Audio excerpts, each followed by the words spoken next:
IBTimes UK caught up with Dr. Roger Barker of the Institute of Directors. We talked about worldwide corporate governance and the business body's educational programme. Thanks for joining me today, Roger. I just wondered if you could explain the Institute's International Development Programme for Directors. Professional development and education of directors is something very important to the Institute of Directors. It's a central part of our mission and our objectives. We've had a kind of flagship director education program called the Chartered Director Program for more than 10 years now. But what's been happening in recent years is that it's been expanding significantly overseas to a range of developing countries and developed economies. Countries like India, like Chile, like Germany, like Denmark. A range of countries around the world have been becoming very interested in increasing the professionalism of their directors and have been very keen to introduce some form of director training program, and that's what we've actually been providing to them through our Chartered Director Program.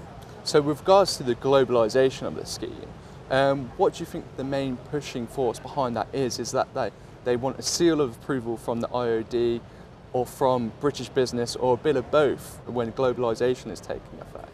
I think it's a mixture of things. I think that in many countries, people are increasingly recognising the importance of the board of directors as the core part of corporate governance. You know, if something goes wrong with a company, and that happens all the time, the first thing that people tend to ask is, where were the directors? Where was the board in all this? Did the directors understand what their duties were to shareholders, to other stakeholders, and to society as a whole? And so increasingly policymakers are trying to improve the professionalism of boards of directors. They want boards of directors to understand their role better and play a more professional role with their companies. And they see director training and education as an underlying part of that professionalisation process, as well as all the other regulation. It's about making directors better and therefore making corporate governance work better. Fantastic. And going back to the UK, there seems to be a growth in more entrepreneurial spirit, more self-employment, and more sort of booming business now that the economy is recovering. But with that, is there a danger that there may be some people going into directorships who aren't fully trained? And what would the implications be there for those companies? Yes. Well, of course, every year, thousands of people become directors. They register their new company at Companies House and they become a director without really understanding, I think, what they're letting themselves in for, without understanding their legal liabilities and responsibilities, which are significant. There is a lot of legislation and regulation out there which defines all sorts of responsibilities, from the general duties of directors to their responsibilities in health and safety and on many other aspects of the company's operation. And every year about 1,200 directors are disqualified by the courts because they didn't actually fulfill their duties as directors. So I think that, while it's understandable that, if you're a new business owner, if you're an entrepreneur, that you're probably not going to think too much about these things when you initially create your business. I think it's particularly as the company expands, as it becomes more successful, it becomes more complex, it becomes more difficult to manage by just one person. It's at that point, I think, that as companies plan for the future, they start to become aware of the responsibilities and the governance challenge which they face as a company. And it's at that point, I think, that even many entrepreneurs who in the past perhaps have eschewed a lot of bureaucracy and have wanted to actually manage things in a very lean and mean way, that they realise that actually governance is becoming more challenging, and they want to understand what their responsibilities are and how they can actually manage the company in a more sophisticated way, in a way which doesn't expose them to all sorts of risks and legal liabilities. So I think it's definitely something they become more aware of as the company grows and expands. And you mentioned bureaucracy, legislation and different rules. Is there a worry that the laws may become too burdensome on the directors? Is that a worry in the near future maybe? Or do you think it's quite sound at the moment?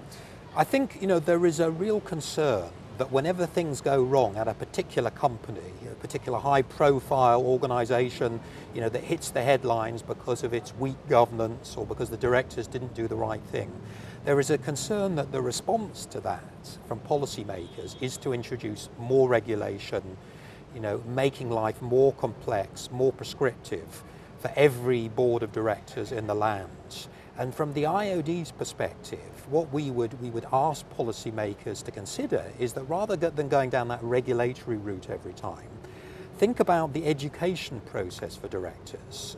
Because if you want directors to do the right thing, one of the best ways that you can do that is making sure that they really understand their duties, they're well trained, they understand what it really means to be a director, and that process of education and professional development is potentially a better way to improve behaviour than just simply bringing in a lot more prescriptive regulation.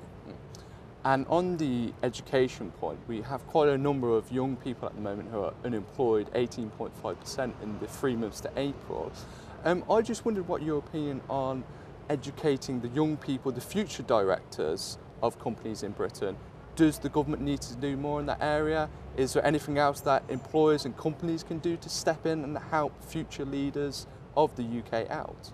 I think this is incredibly important because I think when you use the term director, you automatically tend to think of a certain type of person, don't you? Probably somewhat older person, someone who spent many years in business, in the management, and a very kind of stereotype idea comes into the mind. But we have to remember that many directors are entrepreneurs, younger people, very dynamic people, and we want to encourage that very much. We want to encourage people to go into business, to follow through on their new ideas. But equally, when those people do that, they need to recognise that when they set up a company, when they become a director, it does come with a lot of responsibilities, and it's important that they understand that. And I think if they have a kind of a process of training and professional development, not only is it going to help them to not fall foul of these regulations, it also potentially can help them really to run their business better so that they can be more successful and not necessarily have to go through this process of failing before they actually get it right.